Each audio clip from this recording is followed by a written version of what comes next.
Welcome viewers, I'm AZHAR RIAZ and you're watching my YouTube channel Learn English with AZHAR RIAZ.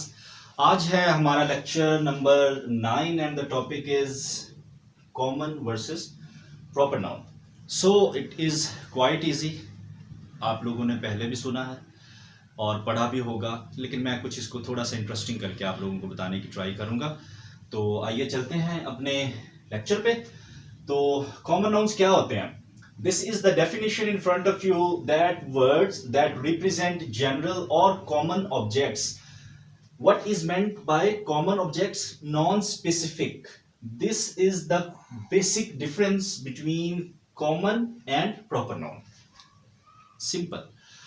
आपके पास जितनी भी इस universe में ऐसी चीजें हैं जो कि कॉमन हैं, शेयर्ड हैं और जनरल है, वो सब के सब आपकी कॉमन नाउन्स कहलाते हैं. फॉर एग्जाम्पल, बुक है, pen, man, bike, college, road, people, water, honesty, happiness, bravery etcetera. तो ये है आपके पास एग्जाम्पल्स. और भी बहुत सी हैं, दुनिया भरी पड़ी एग्जाम्पल्स है कॉमन नाउन से, तो कुछ लिखी हैं. अब आगे देखिए. Common nouns may be abstract, may be concrete, may be countable, may be uncountable. That also can be said as noun counts and mass nouns. So आपके पास जो कॉमन नाउन होते हैं वो आपके एब्स्ट्रैक्ट नाउन भी हो सकते हैं, काउंटेबल भी हो सकते हैं, अनकाउंटेबल भी हो सकते हैं, कॉन्क्रीट नाउन्स भी हो सकते हैं. अनकाउंटेबल नाउन्स को हम नाउन काउंट्स भी बोलते हैं एंड मैस नाउन्स भी बोलते हैं. ये इन्हीं की एग्जांपल्स मैंने लिखी हैं. ये जो ब्लैक कलर में है ये सारे के सारे कॉन्क्रीट हैं, ये सब के सब काउंटेबल भी हैं और ये कॉमन तो है ही हैं. अब देखें, वाटर है, ये हमारे पास अनकाउंटेबल है. हम ये नहीं कह सकते 1 वाटर, 2 वाटर, 3 वाटर, इसलिए ये अनकाउंटेबल है. ये ऑनेस्टी है, हैप्पीनेस, ब्रेवरी, ये हमारे पास एब्स्ट्रैक्ट नाउन्स हैं. तो ये मैं पिछले लेक्चर में भी आपको बता चुका हूं. अब आइए अगले पॉइंट पे. Common nouns are always used with a lower case unless they are used to start a sentence. When they are used as subject of a sentence. हाँ जी, ये क्या है? कॉमन नाउन जब भी किसी सेंटेंस में यूज होंगे in the middle of a sentence, तो वो हमेशा लोअर केस में आएंगे, यानी कि कैपिटल लेटर से स्टार्ट नहीं होगा वो कोई भी वर्ड. यानी कि अगर आपने बुक है लिखा हुआ, तो अगर ये इन बिटवीन द सेंटेंस आएगा तो इसका जो बी होगा वो लोअर केस में होगा, यानी कि स्मॉल बी यूज करेंगे. इसी तरह बाकी सबके लिए भी. हाँ, ये कब कैप्स में आता है कॉमन नाउन? ये तब कैप्स में आता है जब आप इसको सेंटेंस के स्टार्ट पे ले आते हैं. फॉर एग्जाम्पल, ये देखें, पीपल हमारे पास एक कॉमन नाउन है. आपने सेंटेंस के स्टार्ट में as a subject of the sentence use किया, तो यहां पे इसका पी जो है वो कैप्स में है, अपर केस में है. ठीक है. इसी तरह वाटर है, डब्ल्यू इसका अपर केस में है. एक और सिचुएशन होती है जहां पे इनको हम कैप्स में लिखते हैं कॉमन नाउन्स को. वो क्या होती है? वो यहां पे मैंने लिखी है 2 examples. Bellinger street, Reynold river. यानी कि अगर कोई कॉमन नाउन किसी प्रॉपर नाउन का हिस्सा है, यानी कि किसी नाम का पार्ट है, तो नाम क्योंकि प्रॉपर तो हमेशा हमारे पास कैप्स में ही होता है, तो साथ में जो कॉमन नाउन होता है वो भी कैप्स में ही आता है. तो इसीलिए किसी नाम का जब हिस्सा हो जाएगा तो वो फिर कॉमन नाउन भी कैप्स में आएगा. इसी तरह रिवर की एग्जांपल. ठीक है. अच्छा, एक और केस होता है जब आप हेडिंग्स लिखते हैं, तो तब भी आप जो कॉमन नाउन्स को आप कैप्स में लिख सकते हैं. जब आप बुक्स के टाइटल्स या चैप्टर के टाइटल्स लिखते हैं, तो तब भी आप कॉमन नाउन्स को कैप्स में लिख सकते हैं, यानी कि आप अपर केसेस में उनको लिख सकते हैं. So these are some of the examples that how can we use articles with common nouns. सबसे पहले तो ये बात जान लीजिए कि आर्टिकल्स बहुत ज्यादा यूज होते हैं कॉमन नाउन्स के साथ, प्रॉपर नाउन्स के साथ बिल्कुल ना होने के बराबर होते हैं. वो कुछ स्पेशल केसेस है, वो मैं प्रॉपर नाउन्स में आके बताता हूं आपको. अभी के लिए आप देखिए, यहां पे हमने बात की है there is a man in the street. हमने अ मैन की बात की है, कोई भी जनरल आदमी हो सकता है. ठीक है. जब आप डेफिनेट आर्टिकल यहां पे यूज कर लेंगे तो इट मीन्स के जिस शख्स से आप बात कर रहे हैं वो जानता है इस आदमी के बारे में ऑलरेडी. ठीक है. या वो रीडर जानता है कि किस मैन के बारे में बात हो रही है. There is the man in the street, यानी कि this is a specific man that you have specified by using a definite article the और दी. ठीक है. यानी कि आपने रेफर बैक कर दिया उस आदमी को.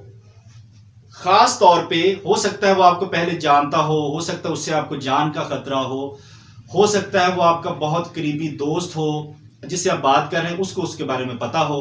तो लिहाजा जब आप द लगा देते हैं तो इट इज अंडरस्टूड कि जो आपका मुखातिब है, जिससे आप बात कर रहे हैं या जिसको आप दिखा रहे हैं, कुछ सुना रहे हैं, वो जानता है उस चीज के बारे में। ठीक है।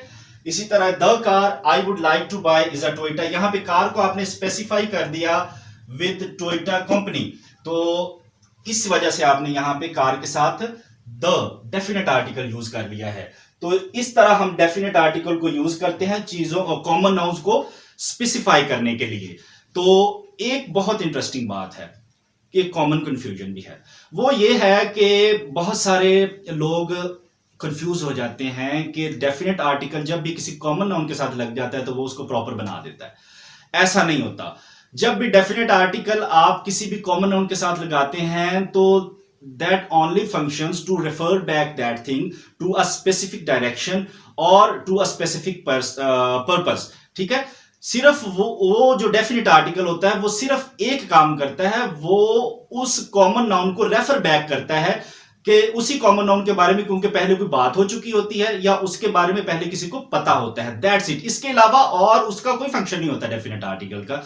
So guys, this is proper noun, words used for unique or specific objects such as persons, places or things।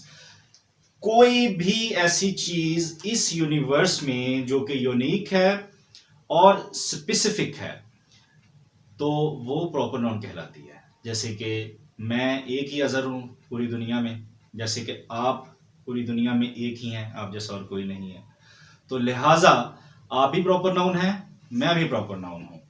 तो एग्जाम्पल्स कुछ मैंने लिखी हैं, ये देखिए। अजहर ये मेरा नाम है, मेरी आइडेंटिटी है जो कि मैं ही पोजेस करता हूं, तो मैं स्पेसिफिक हो गया, मैं यूनिक हो गया। इसी तरह पाकिस्तान है, अटलांटिक ओशन है, कुरान है, बाइबल है, मंडे है, अप्रैल है, एटसेट्रा एटसेट्रा। ये आइडिया दे दिया आपको, इस तरह प्रॉपर नाउन्स होते हैं।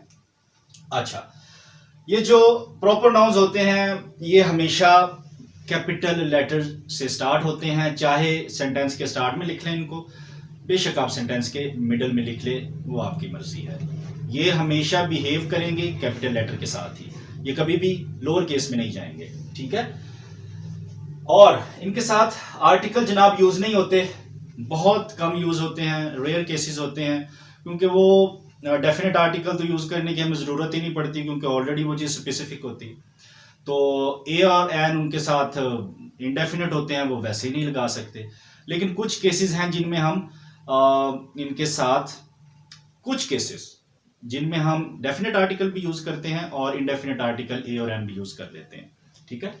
तो वो केसेस कौन से हैं? वो सर केसेस हैं कि जब आप डेफिनेट आर्टिकल यूज करते हो किसी भी प्रॉपर नाउन के साथ, तो वो किसी भी माउंटेन रेंज का नाम हो सकता है, किसी भी रिवर का नाम हो सकता है, किसी भी ओशन का नाम हो सकता है, किसी भी ऐसी कंट्री का नाम हो सकता है जो प्लूरल फॉर्म में आती हो, जो काफ़ी स्टेट्स से मिलकर एक कंट्री बनता हो। जैसे कि यूनाइटेड स्टेट्स ऑफ अमेरिका है, इसके साथ आप हमेशा द लगाते हो, the United states of America है। इसी तरह द यूनाइटेड किंगडम है। ठीक है। जहाँ भी यूनाइटेड किंगडम, एमिरेट्स, ईएस और किसी स्टेट के साथ, जैसे द फिलीपाइंस है, तो इनके साथ हम द लगाते हैं। फर्दर मैं डिटेल्स बताऊंगा कि जब मैं आर्टिकल्स पे आऊंगा। ठीक है। पार्ट्स ऑफ स्पीच में जब मैं आर्टिकल्स पे आऊंगा तो तब मैं इन डिटेल बताऊंगा कि ये कहाँ कहाँ पे डेफिनेट और इनडेफिनेट यूज होता है।